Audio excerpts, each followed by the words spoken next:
महाराज म्हटले हो छंद या नामाचा तलासे. बाबाजी प्रमाण सिद्धच चालून चालून आपण लवकरच जागेवर येणार आहोत.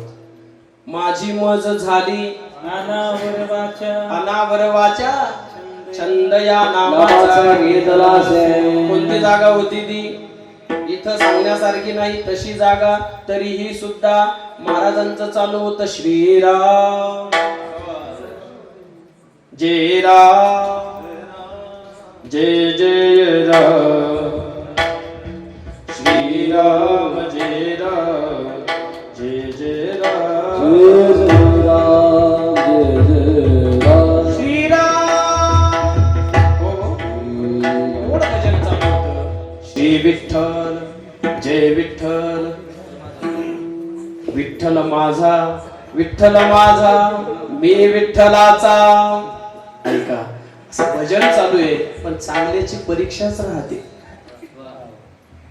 लोकांना 2 नंबरला गेल्यानंतर सुद्धा जीव हातात धरावी एवढी कठोर परीक्षा येड्याला नाही. चांगल्याची हातात धरली जीभ नंतर विचारलं तू कोबराया तुमच्या अंगातलं असलेलं करंट मी भजन करायला लागलो. महाराज म्हटले माझी मज झाली अनावरवाच्या छंद या नामाचा. पुढचा पंडित म्हटला या ठिकाणी पण महाराज म्हटले त्याच्यामुळेच तर लिहितोय असं आलं ते करा काय करा नामाचे चिंतन. महाराज पण तुम्ही लय मोठे प्रमाण सिद्ध आम्हाला बोलले राव पण एक विचारू. महाराज म्हटले हो विचार. पुनरपि जननम पुनरपि मरणम पुनरपि जननी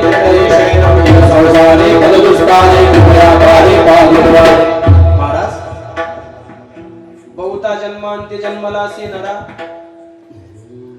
या भवसागरातून तो असलेला तुमचा मालक आम्ही जर नाव घेतलं तर सोडविल का.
सोडविल महाराज.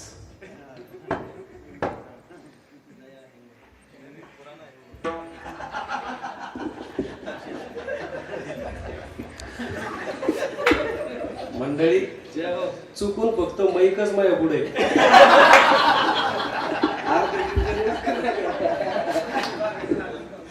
सोडवीन माझा स्वामी निश्चयसी, प्रतिज्ञा हे दासी केली आम्ही. देवाच्या व्यतिरिक्त तुकोबारायाने इकडं स्टेटमेंट लिहिले, माझा स्वामी सोडवील नक्की, विश्वास तू करी. स्वामीवरी सत्ता, कशी सत्ता? प्रभू रामचंद्रांचं अहिरावण महिरावणा सोबत चाललेले युद्ध. थोडासा टच करतोय. युद्ध प्रसंगी मरणाच्या दाढेत गेलेले राक्षस पण पुन्हा जिवंत होऊन पुन्हा युद्धाला यायचे. प्रसंग तुमच्या ऐकण्यातला आहे, नेहमीच परिचयातला आहे. स्वामी नसताना सुद्धा सत्ता किती काम करते. एक दिवसाची घटना, पवनसूत बजरंग बलींच्या लक्षात आलंय की हे किती दिवस चालायचं आहे. रोज रोज रोज रोज जिवंत होत आहेत, परत युद्ध करतायत, जिवंत होत आहेत, परत युद्ध करतायत. बजरंग बलीनं गृहमंत्र्याची भेट घेतली. गृहमंत्र्यांची अहिरावणाच्या विनंतीपूर्वक विचारू नाही पण विचारलंय. त्या गृहमंत्र्यांना सांगितलंय, माझ्या कुंकवावर का टापलात?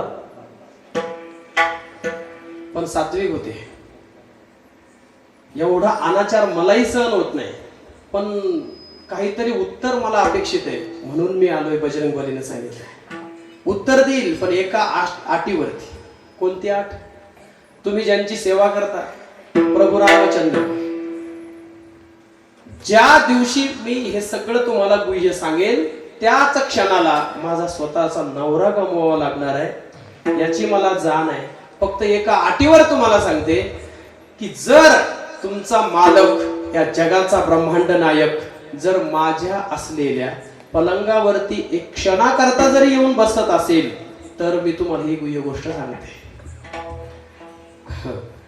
बजरंग बलीने सांगितली एवढीशी गोष्ट. आता बघा, एक बाणी, एक वचनी, एक पत्नी असा असलेला प्रभू रामचंद्रांचं जीवन, तरीही सुद्धा पवनसूत हनुमंतराय म्हणतायत काहीच अडचण नाहीये, लिहून घे. आता ऐका, तिनं सांगितलं काहीच नाही. या असलेल्या भुंगे, त्याच भुंग्याचं असलेलं रूपांतर, ते भुंग्याचं रूपांतर होऊन आत येत असताना अमृत शिंपडत त्या रक्ताच्या चिळकांड्या उडाल्यानंतर त्या चिळकांड्यातून अत्यंत त्याच्यावरती थोडासा अमृताचा स्राव झाला की ते भुंगे ते काम करतायत. ते भुंगे ज्या क्षणाला तुम्ही संपवणार त्या क्षणी यांना अमृत पुरस होणार नाही, तेव्हा हे मरणार आहे. ऐका ना, घडला वृत्तांत तसाच, पण त्या भुंग्यांचा जो बॉस होता, अध्यक्ष मुकादम, तो घाबरलं. त्याला बघितलंय गदा आहे, शेपटी आहे, हात जोडले त्याने, दादा मला वाचवा. दादा म्हटले तुला वाचून काय करू, आतापर्यंत प्लॅन तुम्हाला संपवण्याचे, तुला कशा करता वाचू? त्यानं सांगितलं तुम्ही काही करा पण मला वाचवा. त्यानं सांगितलं माझं एक काम करशील? तो म्हटला तुम्ही सांगाल ते काम करतो, फक्त मारू नका. काहीच नाही. अहिरावणाच्या घरचा असलेला पलंग, तेव्हा लोखंडी पलंग नव्हता दादा, मग लाकडी होता.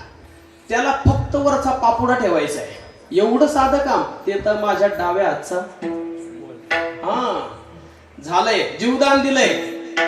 प्रभू रामचंद्र, युद्ध संपलं, अहिरावण संपला.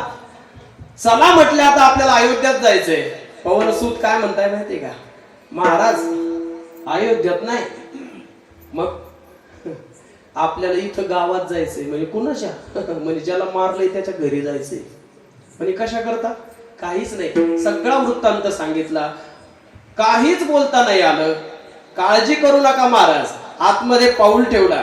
त्या प्रभू रामचंद्रांनी असलेल्या दाराशी पाऊल ठेवत न ठेवत पलंगावरती बसणार आट अशी होती, जर विक्षेप झाला तर स्वामी थांबणार नाही. पलंगाला हात लावता क्षणी पलंग दादा कड वाजत संपला. ऐका, स्वामीच्या नाम मालकाच्या पश्चात दासाने शब्द दिला, त्याचं कारण प्रतिज्ञा ही दासी. काय प्रतिज्ञा? सोडविला माझा स्वामी निश्चयेसी प्रतिज्ञा हे दासी केली आहे. महाराज, या संसारामध्ये आम्ही रचलेले घाललेले आहोत. आम्हाला माहित नाही आम्ही किती गुन्हे आहोत, आम्हाला माहित नाही आम्ही किती दोषी आहोत. महाराज, त्या भगवंताला आम्ही चालेल का? महाराज म्हटले त्याला फक्त प्रेम लागते, बाकी काहीच तो पाहत